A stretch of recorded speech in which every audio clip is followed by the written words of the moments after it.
proper playground, clad today for the winter fun we saw before. Here, redressed for equal gusto in the resort climate that is summer. And then, as it's painted in natural splendor, while each season dissolves into its counterpart. An international seaport connects Green Bay to the industrial hubs of the world. Giant paper mills, born of the region's ancestral logging industry, are more concentrated along the Fox River than anywhere else in the world, and they turn out a greater variety of paper products than any state in the Union. Cheese making, of course, and meat packing, and agricultural commerce have always brought widespread recognition to the area. And the foundation upon which all of this enterprise was achieved is an intensely dedicated and proud people.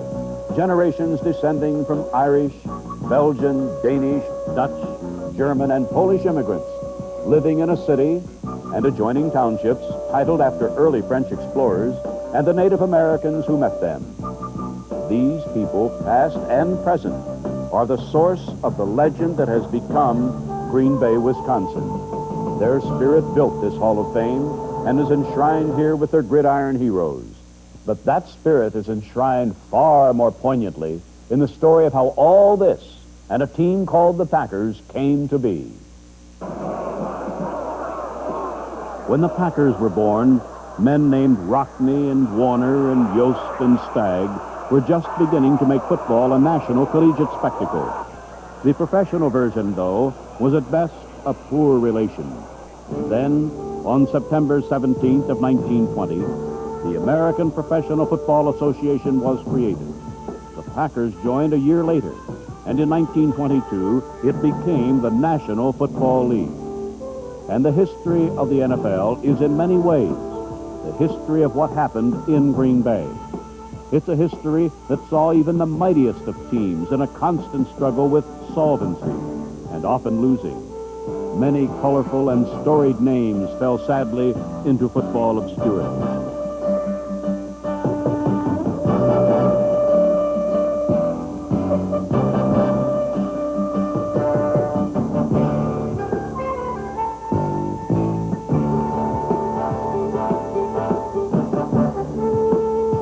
Only 3 of the 1921 franchise holders were able to survive. The Packers in Green Bay and the teams that later became the Chicago Bears and the St. Louis Cardinals. Wisconsin's oldest city remains today the NFL's oldest one franchise member. What Green Bay contributed to professional football, though, the league returned in kind. National attention to Packer football could never have been sustained had not the NFL banded together in the 1930s to forge a friendly bond with the nation's colleges and create a college player draft that would balance the league's talent. Equally important was the implementation of the league's policy for sharing all television revenues and the mergers it enacted with the All-America Conference in 1950 and the American Football League in the mid-1960s.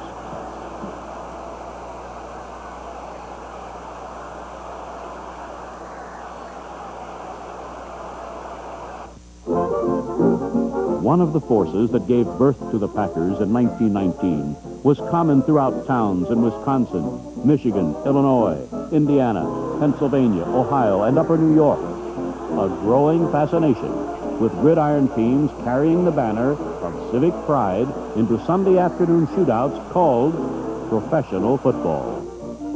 But in this rugged city at the upper edge of the Fox River Valley, there were 3 additional forces that were to make their Packers a sports world and social phenomenon.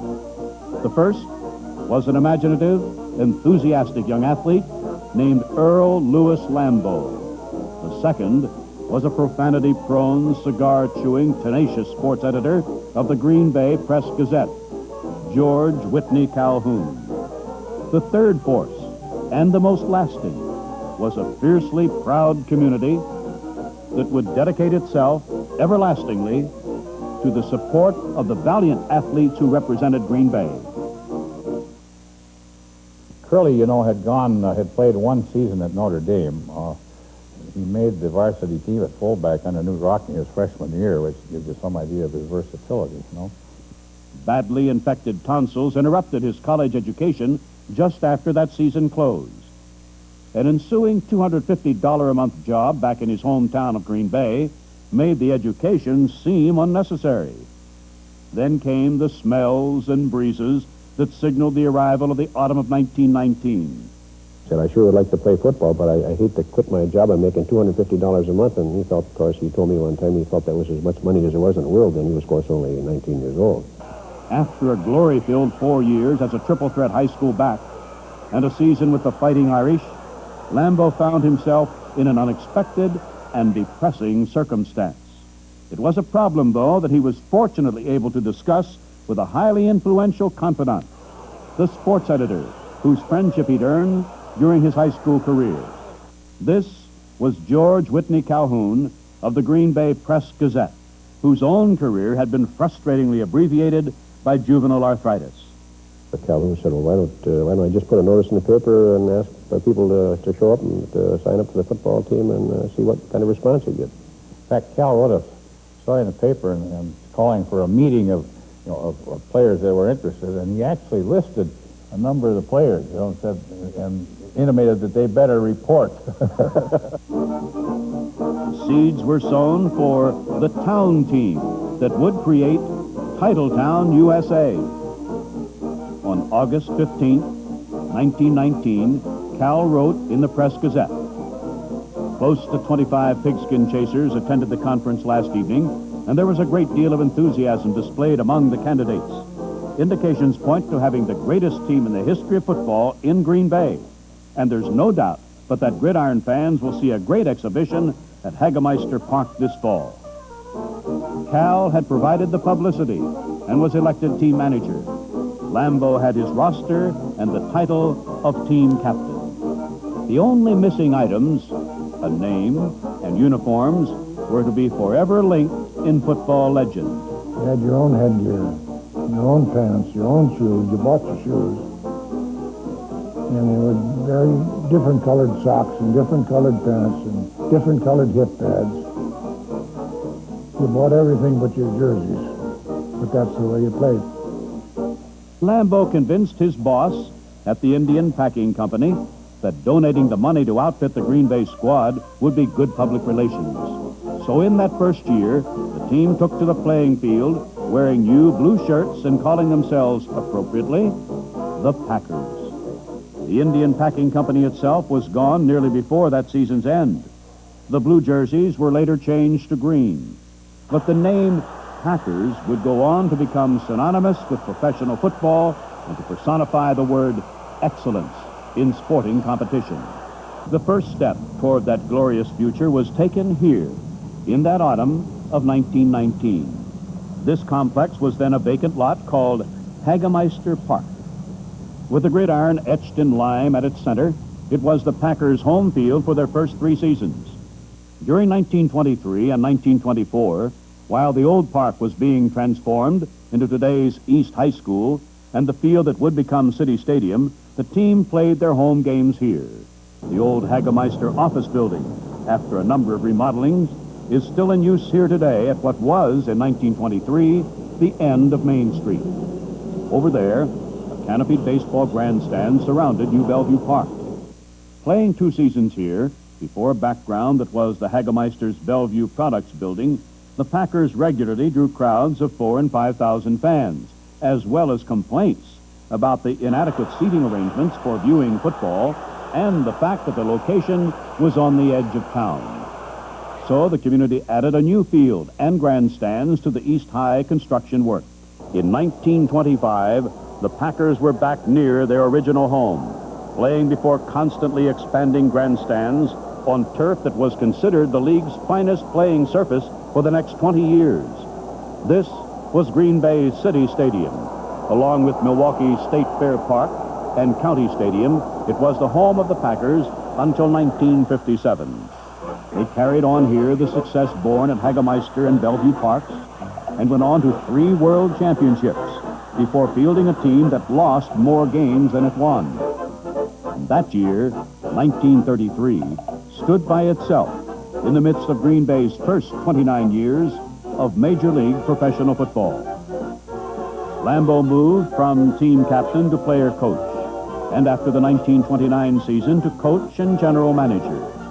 While Calhoun's efforts in publicity kept the Packers in the news, Lambeau's skill at finding football talent and getting the most out of it brought tiny Green Bay into the national sports spotlight. The first breakthrough came in 1928, when the upstart Wisconsinites had the audacity to take on New York's Giants in the Polo Grounds and return home with a 13-0 victory. Big Apple skeptics and the rest of the National Football League were given due notice that, to paraphrase the old saying, it's not the size of the town in the fight that counts, it's the size of the fight in the town's team. And the very next year, Green Bay's Fighting Packers went through every opponent in the league without a defeat and brought home their first world championship. Lambeau's teams would capture 5 more world titles in 1930, 31, 36, 39, and 44, a total of 6. Well, of course, I think that what Curly Lambeau did was a much more significant accomplishment than what Hallis did with the Decatur Staleys when he took them to Chicago. Lambeau had a dream, and he accomplished it. He manifested it. Fundamentally, he may not have been the finest coach in the world, but he was a motivator and one of the best, and he was a very offensive-minded coach. He put in a lot of offensive plays that people had never seen before. Was that he was a pioneer of the forward pass in professional football. You know, back in the 20s, he was throwing the ball 20 and 25 and 30 times a game long before any other team even thought of really throwing the football. I think his biggest asset, and I think John will probably agree with me, his biggest asset was that he knew how to pick football players. And he brought in a lot of players that was good football players, and he didn't really have to coach them a lot. He could let you alone, and he'd get what you could do and do well. But he knew how to pick talent, and he knew how to get that out of talent that was there. That was his one quality, I think, that superseded everything else, even though he wasn't a great coach. And he was a real inspirational guy, and he demanded a lot. And we respect him, and he got a lot out of us. He believed in pep talks. And he would inspire us before to go out in the field. He'd have us jumping through the windows and everything else, and I ate it up, you know. I was ready to kill people. They ran a play in the middle of the line, and a whole bunch of us came in to stop them, and I felt somebody grabbing my arm and trying to get me out of the pile-up. I was down on the bottom of it. I don't necessarily say I made the tackle. I don't know who made the tackle, but I look up, and it's Curly. He done come off the bench and was in there trying to separate us, see whether they scored or not. He was a very fine coach, I think, during the week, but on Sunday you just well forget he was there, because he absolutely was just, he didn't know what was happening, you know, really. He was such a high-strung person. One thing that I always admired about Lambeau, he didn't pay us an awful lot of money. I mean, it was an argument every season with him. But when we traveled on the road, we would leave Green Bay in 2 Pullmans and a dining car of our own. He would keep us in the best hotels, and he tried to project an image of pro football as the players being gentlemen, you know. And he did that, and we traveled first class, and he was the first to have blazers made for all of us, green blazers, and he was the first pro team to fly to a football game. He was a great organizer too. He was one of the first to come out with playbooks. And I think he was as great a coach. I don't think he gets enough credit in Green Bay for what he did. He was, even during the 20s, you know, he was being, in the early 30s, he was being introduced to New York like the big stars of other sports, like Babe Ruth and Bill Tilden, the great tennis player, Jack Dempsey. Curly was in that same, pantheon at that time. And so he had already, by the late 30s, he had been used to great success and great visibility throughout the nation, not only in Green Bay and the Midwest. The 3 consecutive championships in 1929, 30, and 31 remained unequaled in NFL record books until another Packer team in another distant era rose up to match it. The athletes who dominated those Packer teams have grown to immortality in Green Bay and in the NFL. Giants like Cub Buck, Baby Ray, Jug Earp, and Cal Hubbard. Fierce, versatile competitors led by Iron Mike Michalski, Clark Hinkle, Buckets Goldenberg, and Charlie Brock. Talented runners, kickers, passers, and receivers such as Johnny Blood McNally, Vern Llewellyn, Lavi Dilweg, Arnie Herber, Ceases Bell, Ted Fritch, Tony Canadeo, and the incomparable Don Hudson.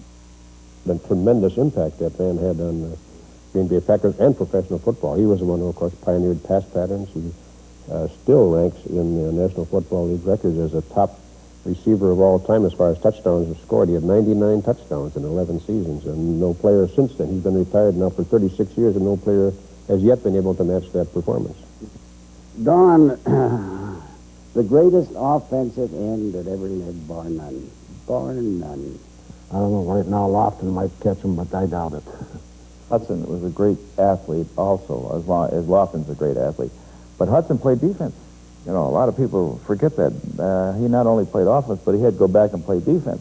Don would go back and play defensive halfback. And that's what made Don so valuable as a defensive halfback, because he had super speed, super quick, real smart. If they can sprint and jump and run and carry the ball, that they are the ideal receivers. So we now hear about ideal receivers, of which I think it's fair to say Green Bay had the first two that played together. And that was Don Hudson and a guy called John McNally. Johnny was similar to Don Hudson. He could do the 100 under 10 seconds. He had great moves, and it was uncanny how he would get in a crowd of defenders and for some unknown reason come up with that football all the time. And he was the same type of football player as Don Hudson. As far as the fundamentals of football, the blocking and tackling, Johnny wasn't too adept at that. He was a type of a ball player, probably something like Paul Hornung. Yeah. He was a Sunday football player. He could do a lot of things that other athletes couldn't do on Thursday, Friday, and Saturday, and still go out and play a terrific football game on Sunday. Well, on Charlie, he was he was the punter on the team at that time. Sure. He was a damn good passer and probably one of the best pass catchers, receivers, Right. next to Hudson, maybe. Well, it's due to the length of time I'm going to have on this program. I don't think I can start on McNally. You should have a serial about him running once a week for an hour. They'd say, yeah, he can play. He plays ball all right. But he'll lose your games as well as win them. And so my answer to that was, well, just name me one game I lost. Well, it's due to the length of time I'm going to have on this program. I don't think I can start on McNally. You should have a serial about him running once a week for an hour. They'd say, yeah, he can play. He plays ball all right. But he'll lose your games as well as win them. And so my answer to that was, well, just name me one game I lost. I've never found anybody that had an answer to that. There were three players that came from the old New York Yankees.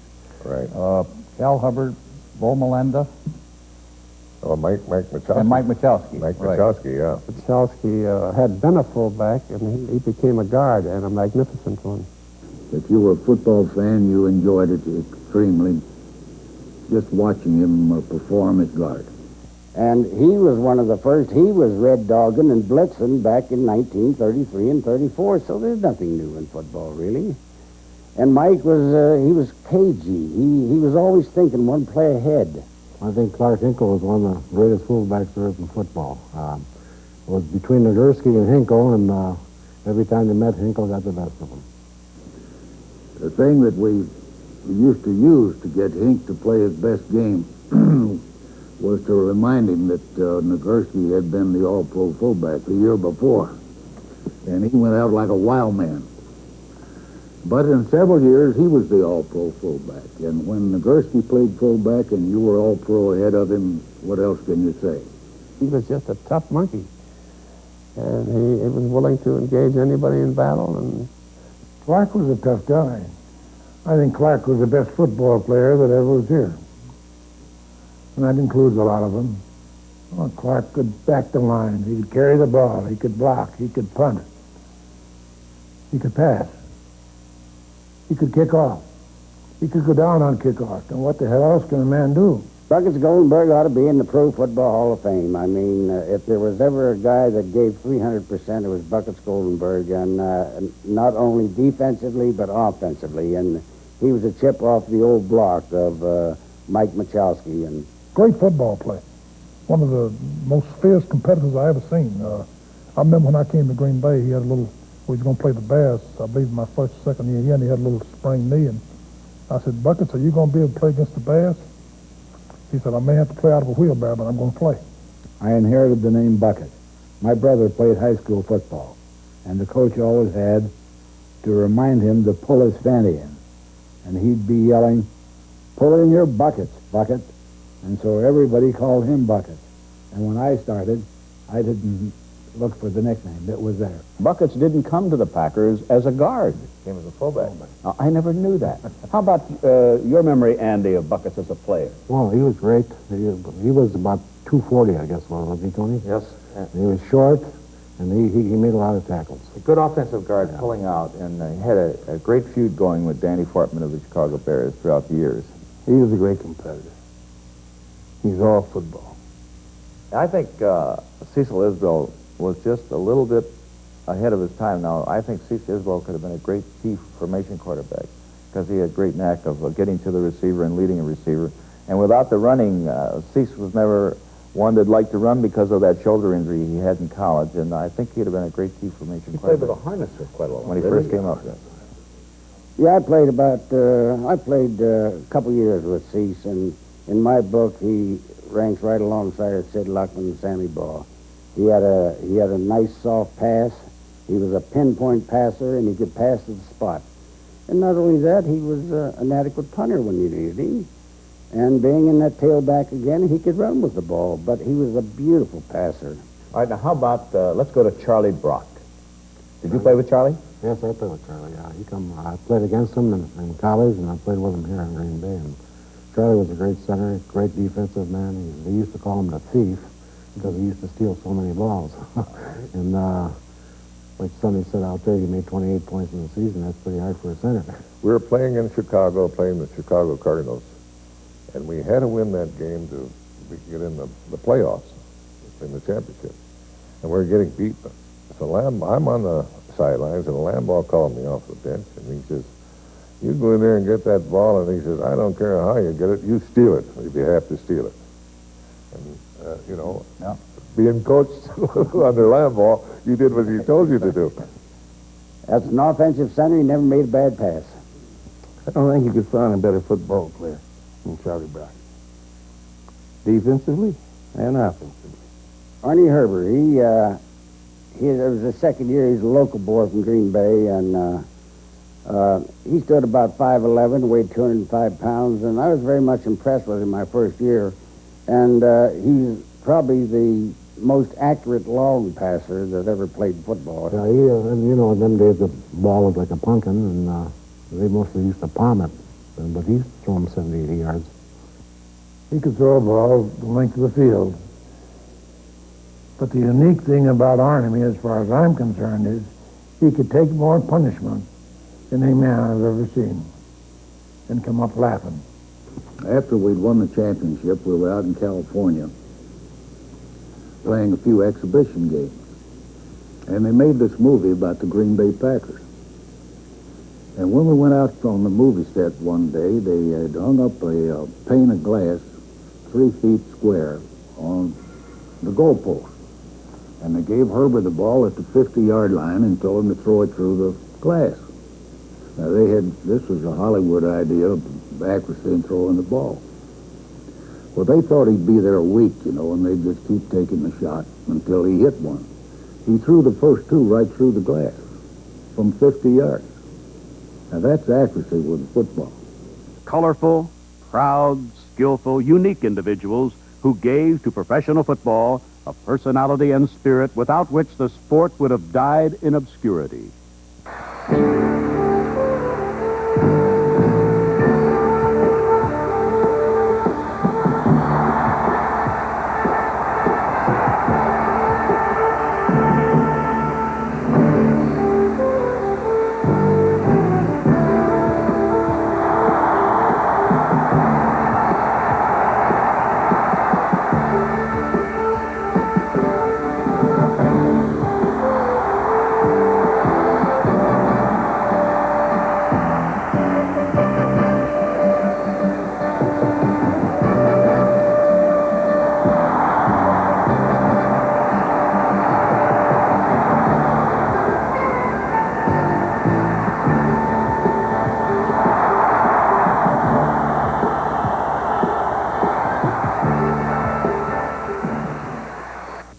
only reason 90% of them played football was because they liked it. That's the only reason. I could make more money driving the truck than I could playing football. This $3,300 that I signed for sounds like an absolute joke in present day salary. But it was so big in Green Bay that they gave me a check on 2 different banks each week. So even the bankers in Green Bay wouldn't know how much I was making. Now, isn't that ridiculous? I have no complaints about the 18 years I spent at it. I got my emotional income's worth. I got that I wouldn't have got any other way at any other time. It just fitted my style. And just as they are representative of the kind of individuals it took to breathe first life into what has since become an entertainment giant, so the Green Bay community and these men are representative of the kind of dedication it took to make a place for that life. They were known around Green Bay as the Hungry Five because it seemed they were forever begging yet another dollar on behalf of the beloved Packers. So while Green Bay was by no means immune to the financial woes that proved fatal to Canton and Rochester and Hammond and all their other fallen adversaries, they did have a distinct advantage. They had the Hungry Five, who worked with the indomitable Lambeau in keeping the wolf from the door and the team on the field. During the team's first 3 years, though, financial and all other matters were left solely in the hands of Lambeau and Calhoun. Publicity was Cal's first priority, of course, drumming up as large a crowd of spectators as he could. He also passed a hat for contributions at Hagemeister Park before a fence was put up to control attendance. Later, he manned the gate, selling tickets and carefully counting heads. When Lambeau saw in 1921 the importance of buying into the year-old American Professional Football Association, he went for financial backing where he had gone for help 2 years earlier, to his boss. So on August 27th of that year, Mr. J.E. Clare of the Acme Packing Company was granted, for a fee of $100, a franchise for a team to play in the new league. But this was not the casual organization nominally headed the year before by Jim Thorpe. Now, George Halas was on the scene, and there were new rules to be followed if the fledgling league was to gain respect and credibility. One such rule prohibited the use of college players still in school, and Curly was one of its first violators. As a warning to other teams and other coaches, the league confiscated Green Bay's franchise and demanded an apology from Lambeau and an additional $250 for a new franchise. Again, Curly had to seek out financial help, and again he found it, this time in a friend named Don Murphy. Murphy, a non-athlete, sold his Marmon Roadster, raised the cash necessary to obtain the new franchise in return for Curly's promise to put him in Green Bay's starting lineup for the team's season opener in the NFL. Lambeau kept his promise.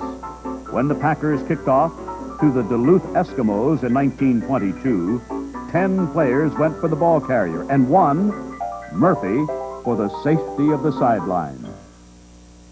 For that one season, Green Bay's professional football franchise was the sole property of Earl Louis Lambeau.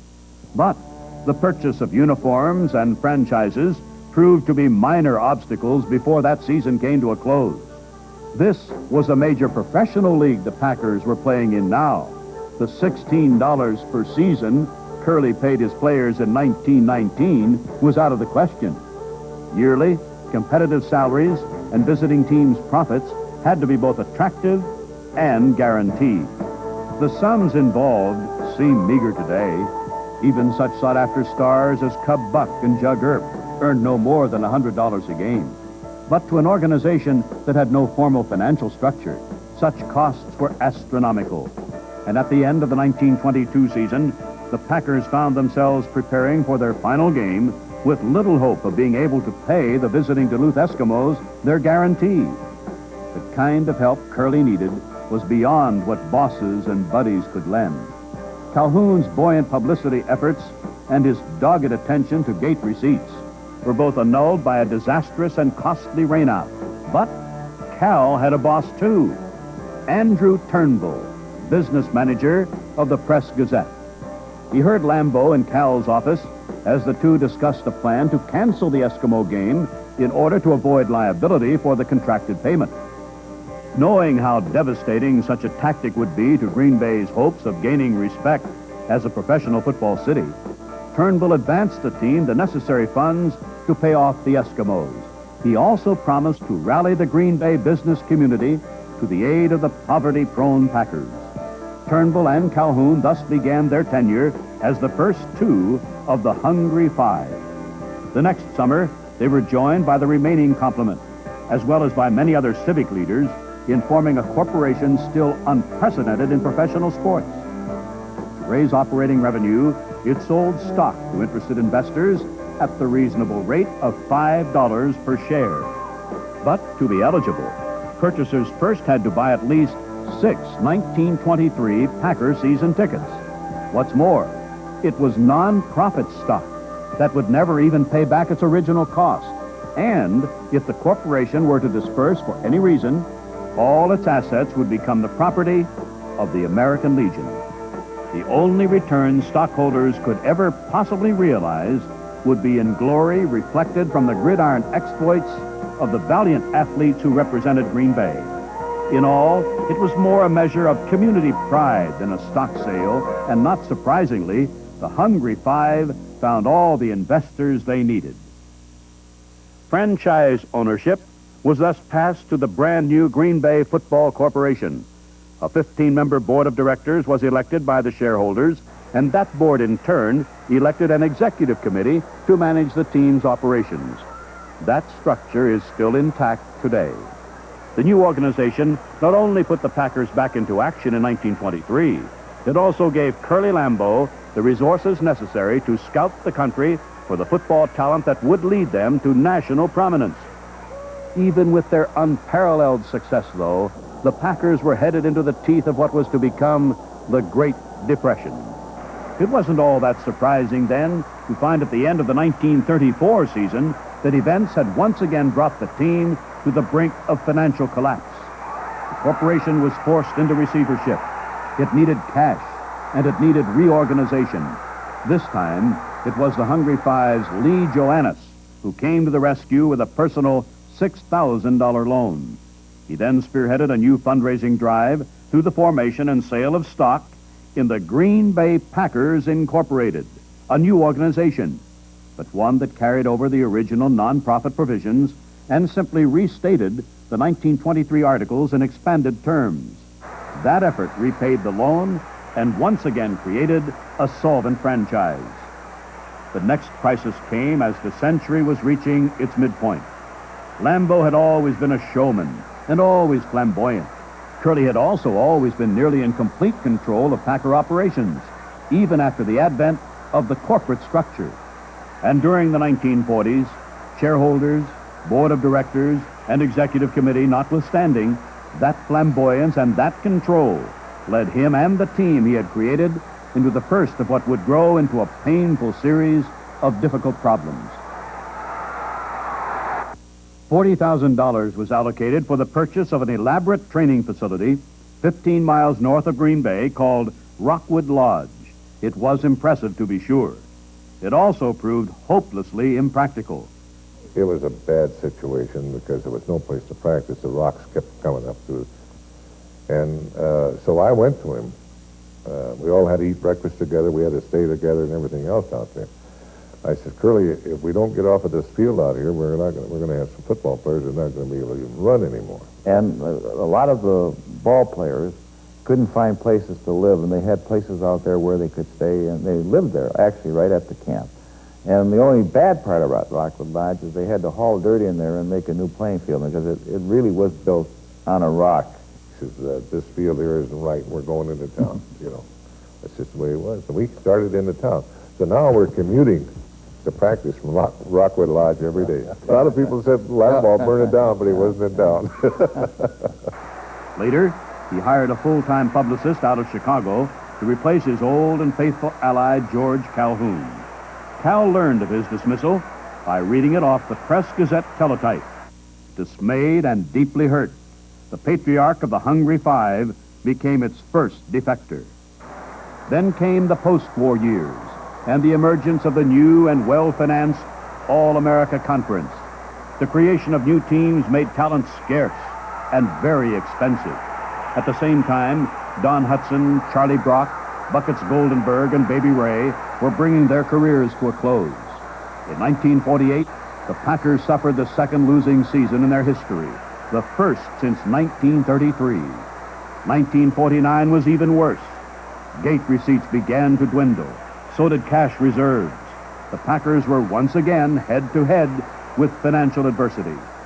They had no idea, of course, that technology had even then created the force that would obliterate poverty in professional football. The crude black and white images flickering in the homes and offices of an affluent few was soon to overhaul the game's economies and bring it an opulence beyond anyone's imagination. And the sport itself, for better and for worse, would never be the same. But that approaching revolution wasn't paying any bills in the fall of 1949. So, in an effort to gain some short-term financial relief, the Packers staged a Thanksgiving Day exhibition game, featuring retired heroes donning Packer uniforms one last time to display for an adoring public what was left of their legendary skills. Despite a heavy snowfall that began in the early morning hours and didn't subside until kickoff time, the fans filled City Stadium and gave the Packers a $50,000 purse to use in settling some of their most pressing debts. In those years, we were not having the greatest seasons, and I think pressures built up, and Curly had an offer from the Chicago Cardinal, and he figured that, well, would always forget about the pressures, and he took the Cardinal job. That's the only reason I can give. How about you, Andy? Why do you think? Well, I go along with Tony, too, but I thought Curly always wanted to get a ball club of his own where he's by himself, instead of having a Hungry Five, they used to call it. Yes. You started to control his expenses and everything else that he was doing. You see, he had a pretty free hand with running the ball club. And I think when he got pinned down... a check cord on about that time. Yeah, when they kind of pinned him down and said, well, look at, we want an accounting of what's going on with this football team, then I think that's when all the problems started. When we decided that we would have to go out and sell some more stock and raise some more money, there was a committee appointed to structure this thing, and he told the committee, I happen to be on it, that he had 4 investors who would each put up $50,000 if we would change it to a profit-making corporation. And he was outvoted on that, and I always felt that that's really when it came to the parting of the ways, because I think he was really in it for, 1949, his contract as head coach and general manager and vice president was ending. And they had in fact, there was a meeting at the Brown County Courthouse on November 30th, 1949. I was outside, and I was a sports writer then for the Green Bay Press-Gazette, and I was waiting for the results of that meeting. It was a long and acrimonious meeting. It lasted about 5 hours.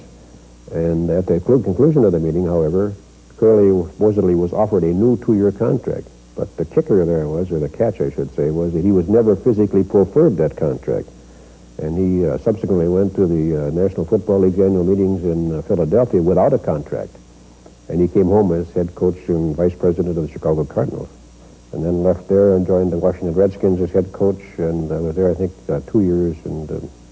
But yeah, he did not have much success, except that he came back as coach of the College All-Stars in the mid-50s for 3 years.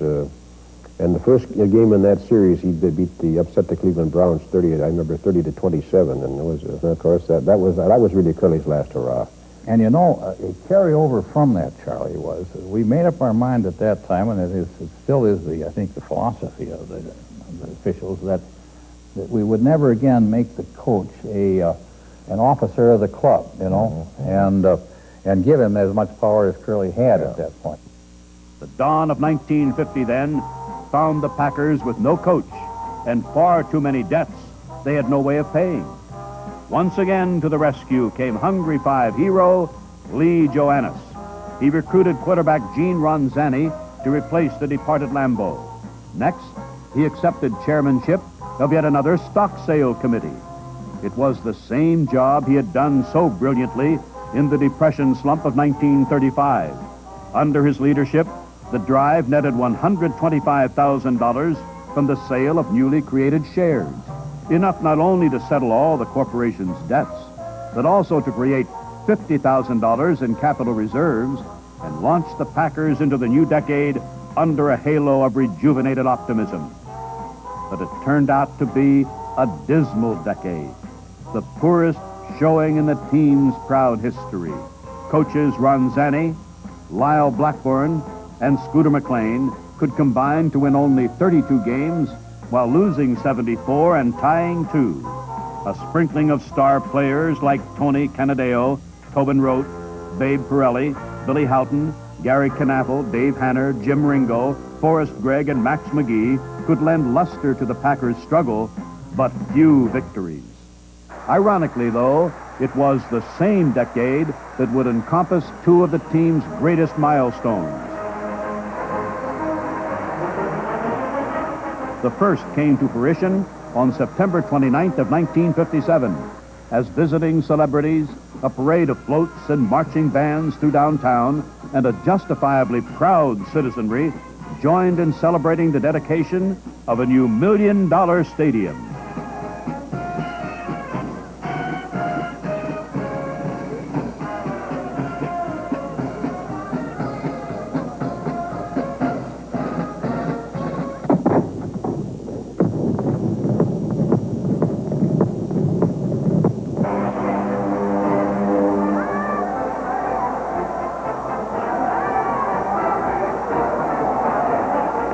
We are saying this to you, that this stadium is dedicated to your entertainment. We are managing it for the citizens of Green Bay, who are the real owners of this stadium.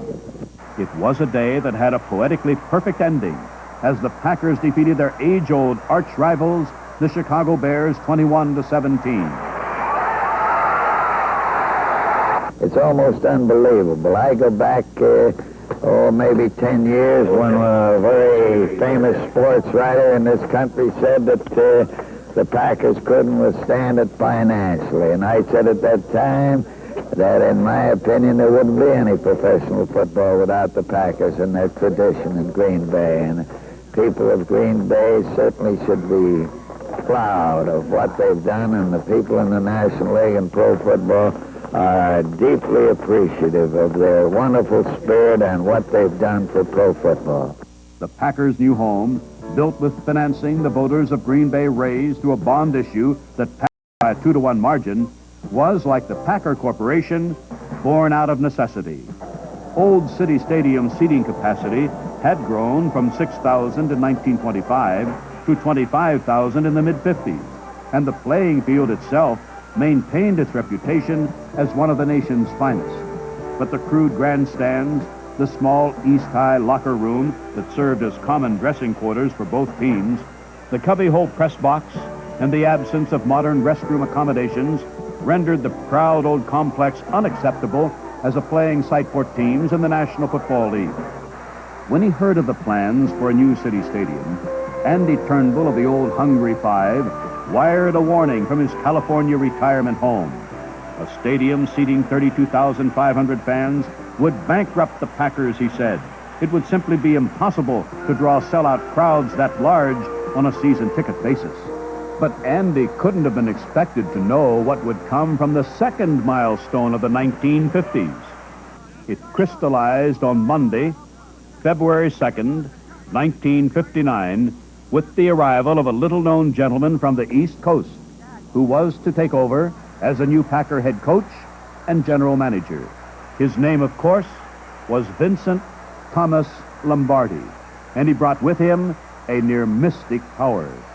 From the time we went into our initial meeting with him, you could see and feel and sense that things were going to change.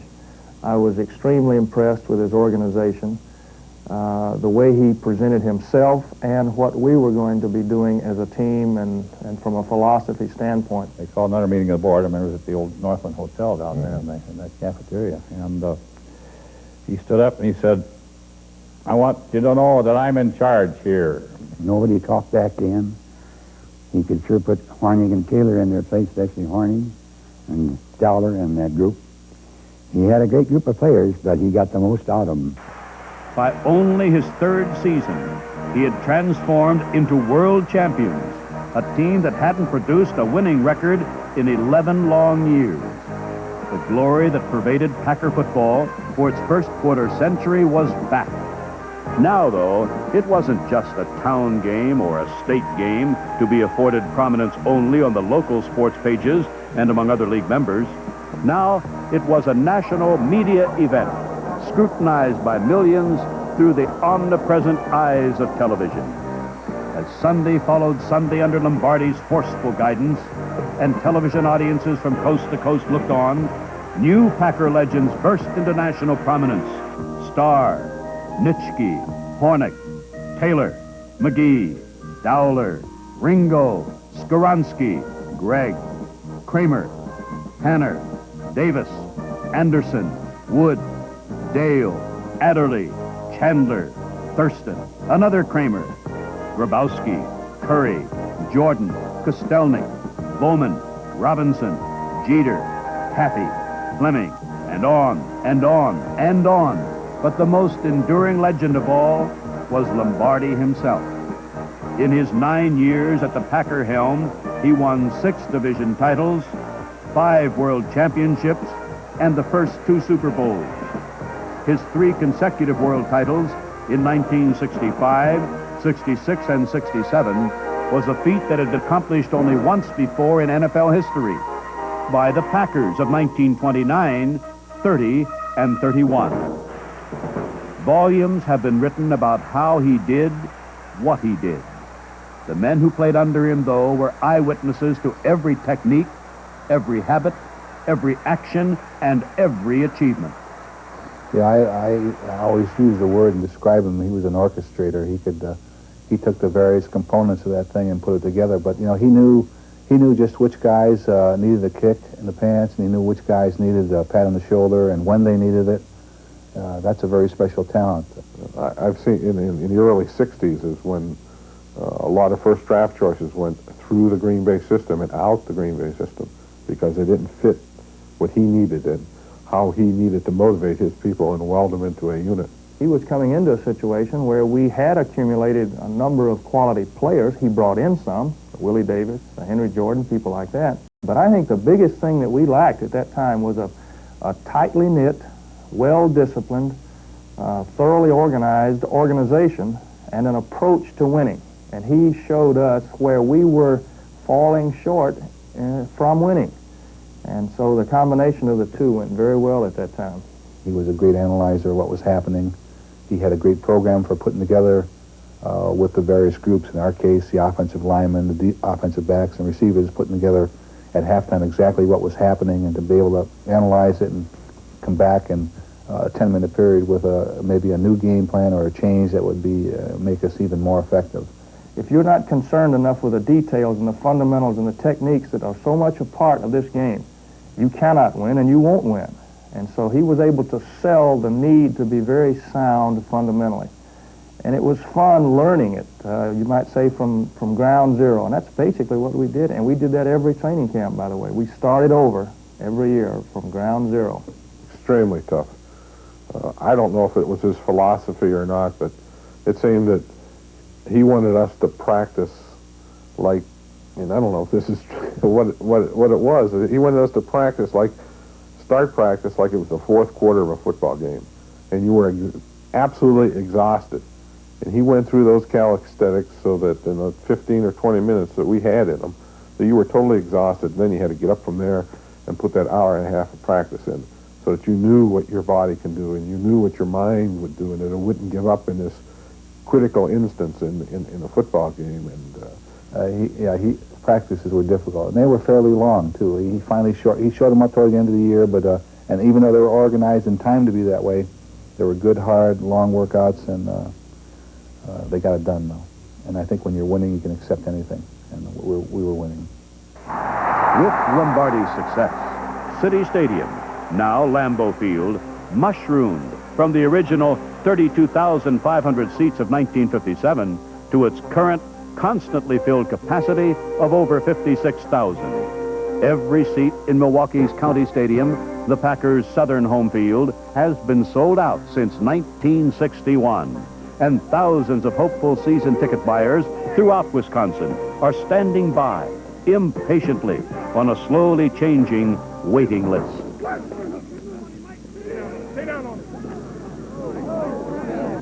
Vince Lombardi is gone now. So is Curly Lambeau, along with the Hungry Five. This franchise owns 11 National Football League championship trophies, 6 earned under Lambeau, 5 under Lombardi, an achievement unequaled by any professional football team. But the most important of all the storied legacies is the sense of tradition that permeates everything associated with Green Bay and with Packer football. A tradition of competitive excellence, of overcoming adversity, of struggling confidently against overwhelming odds, of pushing on for success when failure could easily be forgiven. In Chicago, professional football stands on the shoulders of George Halas. In New York, on Tim Maras. In Pittsburgh, Art Rooney's.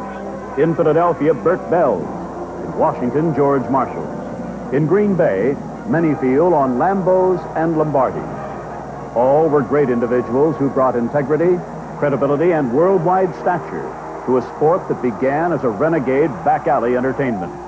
But in Wisconsin, the Packers' success has risen primarily from the ranks of the cheering faithful, from an everlasting marriage between a team and the community pride it represents, consummated by statewide investment in stock shares that have no redeemable value, will never pay a dividend, and don't even secure game tickets for its owners. The Packers are indeed the world's only Grandstand franchise.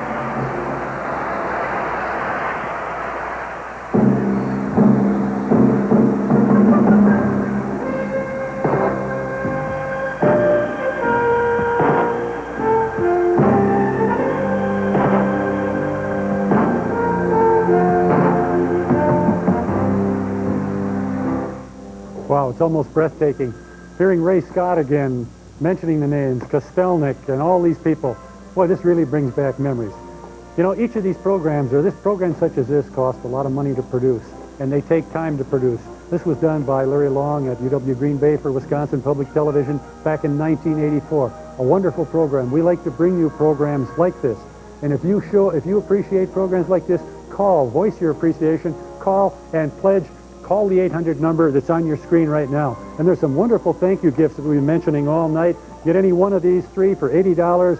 NFL's greatest game, the Ice Bowl, 3 in a row. This is 65, 66, 67. And then, of course, the 1997 official team video. This is a 30-minute program. All of these are available. Call and make your pledge right now and talk to the friendly people that are waiting here to take your calls, and they'll be happy to fix you up at whatever level you'd like to contribute. But do call right now. Show your support for Wisconsin Public Television.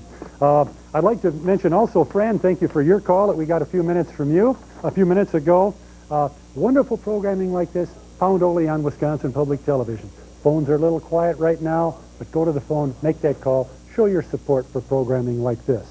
This is really fantastic. It's nice. There we go. Now they're starting to come. John, you have some other thank you gifts you want to tell us about. Well, I want to tell you, with an $80 gift tonight, we'll give you a choice of one of 3 videos, and I'll describe those to you. The one video is this 3 in a row. It's the history of the 65, 66, and 67 Packers, and that'll bring a smile to your face. There's wonderful clips. A lot of the Packers we saw at the end of this show, Jimmy Taylor and Paul Hornung and Bart Starr, and wonderful memories there. My favorite of the 3, the Ice Bowl.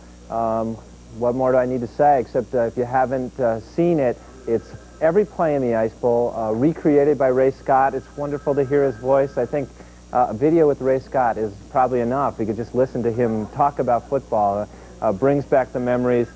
This has interviews with the players, background on that day, a day that we'll always remember. And through the video, you can share this memory with your family. And then we have one of the 97 Packers, the video that recaps the wonderful glory year last year. Each of those videos, you can choose one for an $80 gift, or we have this wonderful book from Vernon Beaver, a brand new book out, the classic Green Bay Packers photography, The Glory of Titletown. Great photos of Vince Lombardi and Jimmy Taylor and Jerry Kramer and Forrest Gregg. Every name is a memory. Wonderful photographs in that book for a $120 gift. For a $150 gift, we will be happy, and a lot of folks are taking advantage of this, send you the 3-video set that we've described. Remember, that's not the video of the show we're offering today, but in the same vein, the same glory of Packer memories in those 3 videos. Or, and because you asked for it, some people said, I want to get all 3 videos and the book. We'll offer that to you for a $200 gift. Lots of great thank you gifts. This is a great time to give if you've been watching us and thinking about giving to Wisconsin Public Television and thinking about calling. This is the time to do it. Dean? You know, John, when you were talking in terms of what the Green Bay Packers, I was reminded that we all feel as though the Green Bay Packers is our team. It's as a family, very much a relationship between the Green Bay Packers and all of the state of Wisconsin. And we at Wisconsin Public Television also feel as though you're a part of our family. We make your opportunity to become involved with Wisconsin Public Television very easy. We have a variety of different levels that are available for you to become a member. And we also make it very, very simple and easy with allowing you to make your membership purchase through credit cards. And if you do that at the $80 level, I know that John would have said to you is that we have a special Cheesehead magnet that is available for you. Cheesehead Mania is making its way across the entire country, and you need to become involved with it. And in fact, you need to become involved with Wisconsin Public Television. We need your support and involvement to make these type of programs available. As I stated, next year we're going to have for the sesquicentennial a variety of programs, all dealing with Wisconsin's history, but we need your support. Fred?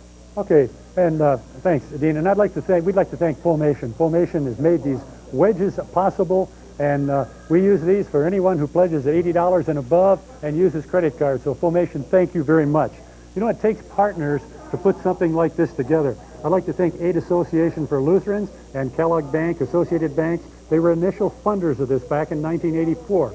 And we'd ask you to become a partner with AAL, with Kellogg, and the 60,000 families that support Wisconsin Public Television.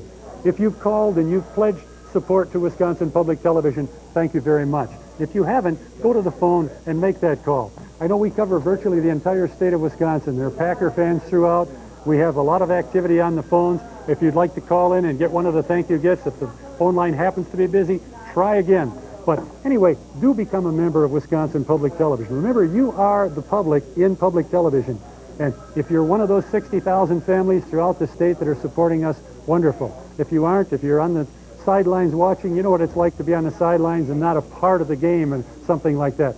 Become a member of Wisconsin Public Television. Go to that phone and make that call right now. And now back to John. Thanks, Fred. Well, we heard that story earlier in the show about the person who ran on the field and headed off to the sidelines right after the kickoff. And we're wondering if you're here for the tackling to be done. This is the heavy work.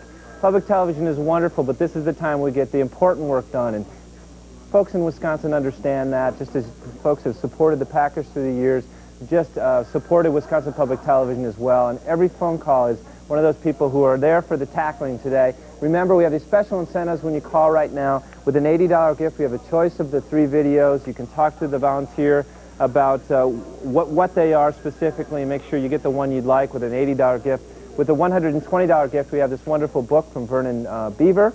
And for $150, you can get all 3 videos of the ones we're choosing, or ones that we're offering tonight.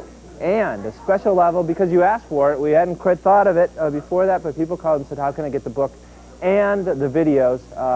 With the $200 gift, we'll offer that. And we have, remember, this special little thank you gift from Fullmation. We want to appreciate their support in helping us raise money from viewers throughout Wisconsin. They have, with a credit card, you get a little Cheesehead refrigerator magnet, and you'll remember that that was how you became part of Wisconsin Public Television. Lots of ways to say thank you. A lot of folks have called asking about gift giving at this time of the year, and one thing that we suggest if you call is shipping is a little difficult at this time of the year. If you put together a card, if you intend to give this as a gift, put together a card for someone. We'll be shipping these as fast as we can. but you may not get it for a gift for the holidays. Dean? Thanks very much, John. I think this says it very well. Front row seat. This is what you need for you to become a member of our front row seat here at Wisconsin Public Television. And that way you can see these type of programs and really be on that 50-yard line with the Green Bay Packers as well as with Wisconsin Public Television. We love to hear those phones ringing like this and to hear the busy hubbub of activity in terms of your making those phone calls. Wisconsin Public Television needs your help and support. If we're going to do these programs in the future, beyond next year with the sesquicentennial, and in the years to come, we need your involvement. It takes money, it takes your financial support to make this all possible so that we can provide this into your own living room, much like that Green Bay Packers. The era is now living strongly in terms of with the Packers, and we need your involvement to become a part of Wisconsin Public Television's era. Throughout the entire year, your financial support helps make us create these type of programs. And I think Fred will describe more of what we have in store in the future. Yes, thanks, Dean. We obviously want to be able to continue to provide these types of programs, and we need your support. You know, I'm a staff member of Wisconsin Public Television. Wisconsin Public Television is important to me. I'm proud to work at a place that tells stories such as this.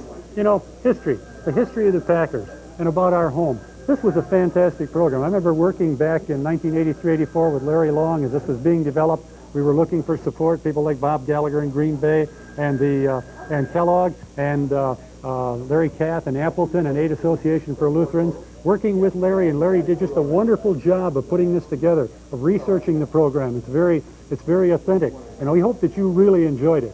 And again, thank you very much if you've called in and issued your support of public television. If you haven't, go to the phone and make that call right now. We have a number of thank you gifts, and please select the ones that are appropriate for you. These make some excellent gifts for giving.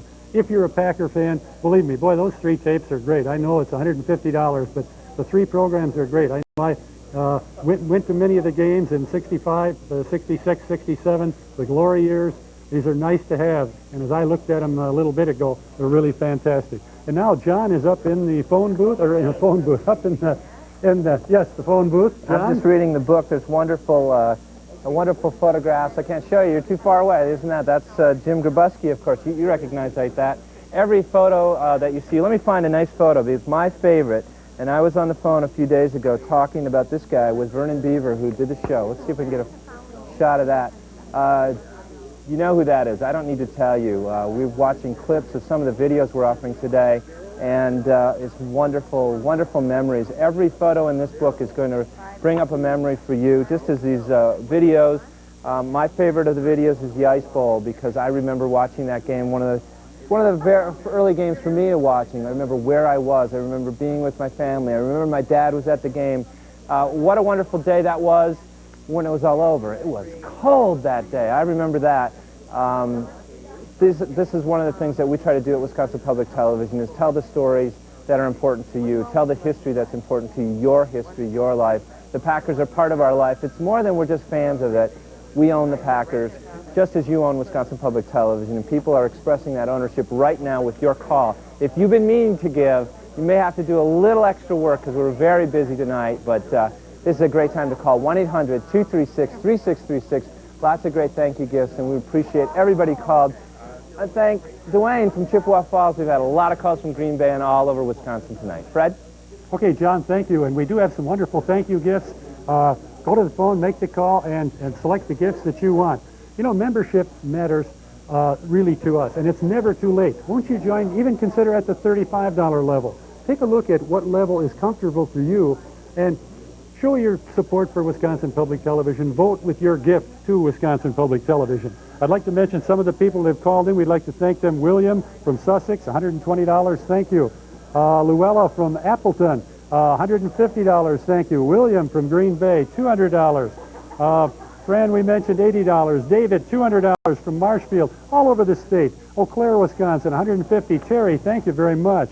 Ralph, $200 from Burnett, Wisconsin. Agnes from Deerfield, $80.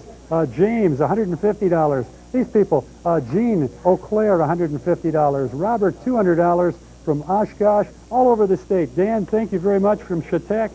Cyril from Madison. Donald from Madison. Another $80 from Madison, from Dave. Again, thank you very much. If you've made a pledge to public television, we really appreciate it. If you haven't, consider making that pledge. Call that number on the screen. And now let's go back to John up in the phone bank. John? I have some names. Give me that. Roger, thank you from Madison. Donald from Waukesha. Leo, Mrs. Hendricks from Wanakee. Stephen from Madison. Scott from Oconto Falls. Keith from Wausau.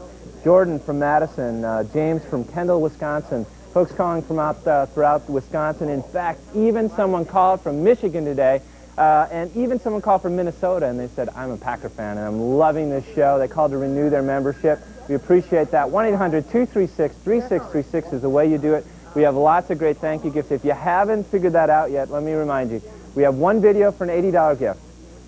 We have 3 videos for a $150 gift. We have this great book for $120.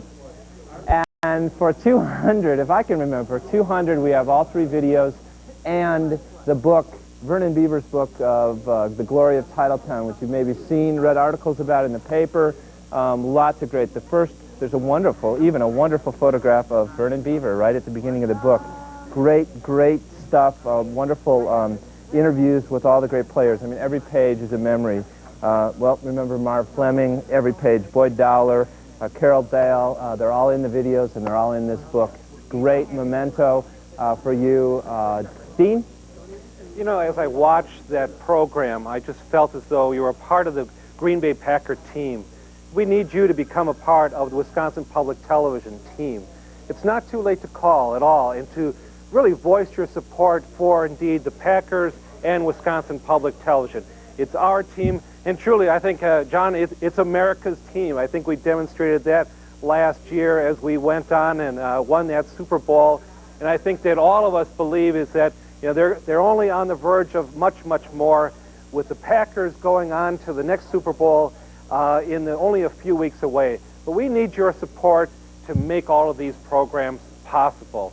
We need you to become a part of the Wisconsin Public Television team and to voice your voice is to say, this is important for me. We want to have more programs like this. This is critical to our state.